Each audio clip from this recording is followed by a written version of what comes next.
Hello everyone, कैसे आप सब। आइए आज हम लोग पढ़ेंगे क्लास KG2 की हिंदी बुक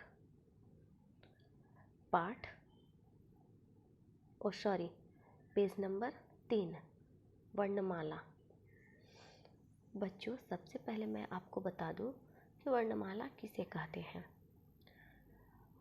स्वर और व्यंजन दोनों को मिलाकर के हिंदी की वर्णमाला बनती है, अर्थात वर्णों के समूह को वर्णमाला कहते हैं।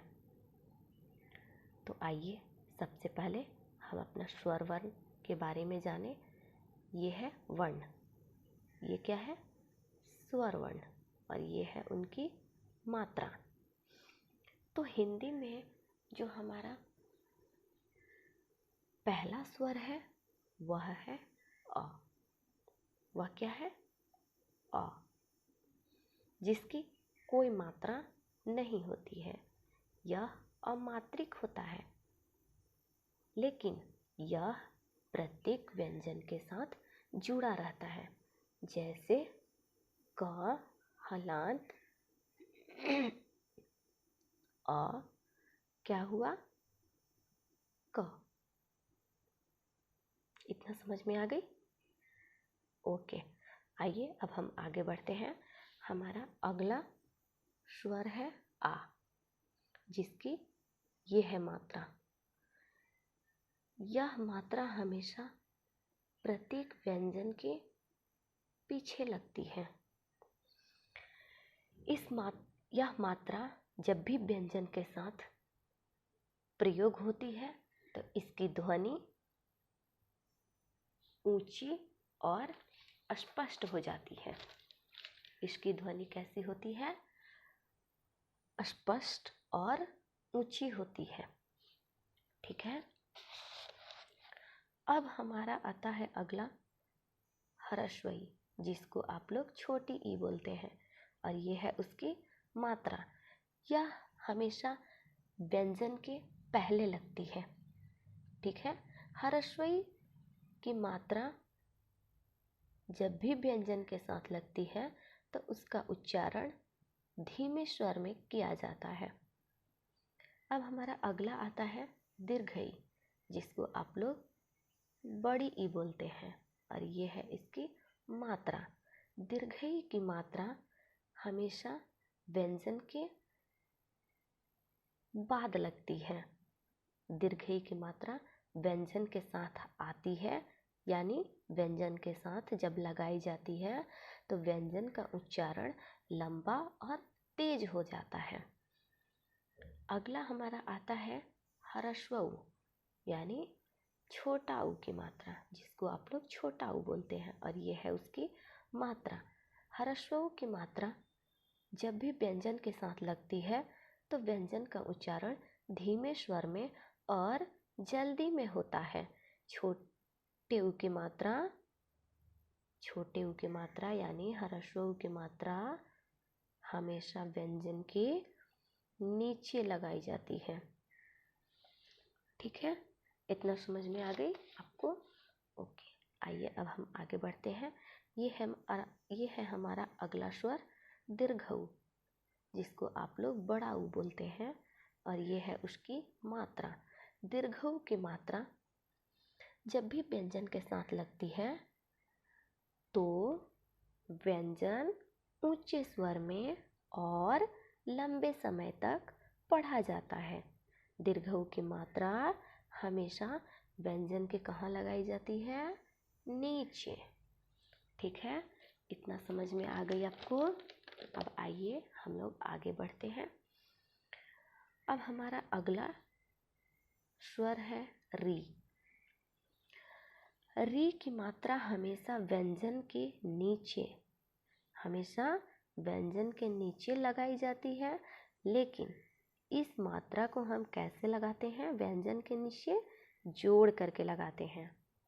ठीक है, और इस मात्रा का प्रयोग हम लोग र अक्षर पर नहीं करते हैं।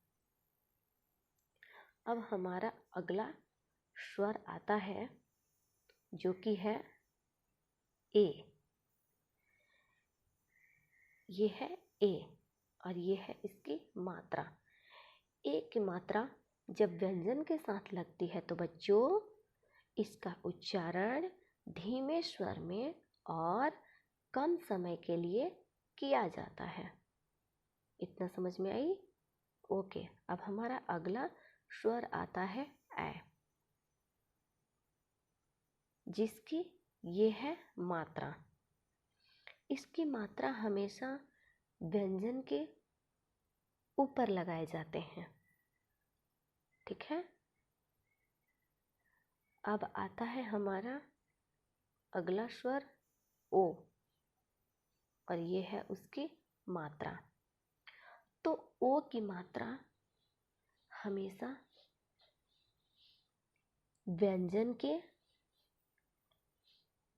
पीछे लगती है। ओ की मात्रा कहाँ लगती है बच्चों?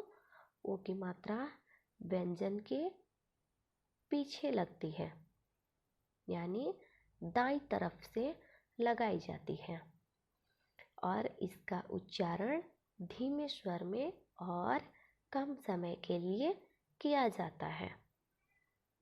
अब हमारा अगला स्वर आता है औ और ये है इसकी मात्रा। औ का उच्चारण लंबे ध्वनि में होता है।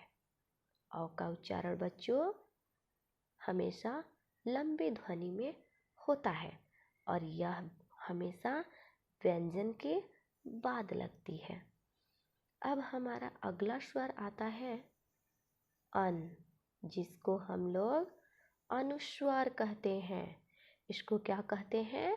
अनुस्वार, जो कि व्यंजन के ऊपर लगाया जाता है। इसका उच्चारण छठी ध्वनि में होता है। ठीक है, इतना समझ में आ गई? अब हमारा लास्ट जो स्वर आता है वो होता है विसर्ग।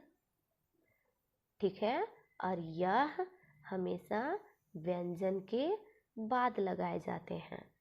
इसमें ह का स्वर निहित होता है और इसे हम विसर्ग कहते हैं।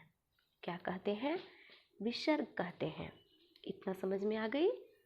ओके, आइए अब हम कुछ व्यंजन दिए हुए हैं उनके बारे में जान ले। ये होते हैं हमारे व्यंजन वर्ण। ये हैं व्यंजन वर्ण, जो कि होते हैं कितने? 33। कितने होते हैं? 33। और इन्हीं के ऊपर ये जो अभी हम लोग ऊपर में मात्राएं पढ़ी, इन्हीं व्यंजन के साथ वो मात्रा लगाई जाती है। तो बच्चों अब आपको समझ में आ गई? ओके, तो चलिए अब आप इस मात्रा को पढ़िए ध्यान से और इसे याद भी कीजिए। ठीक है? ओके, धन्यवाद।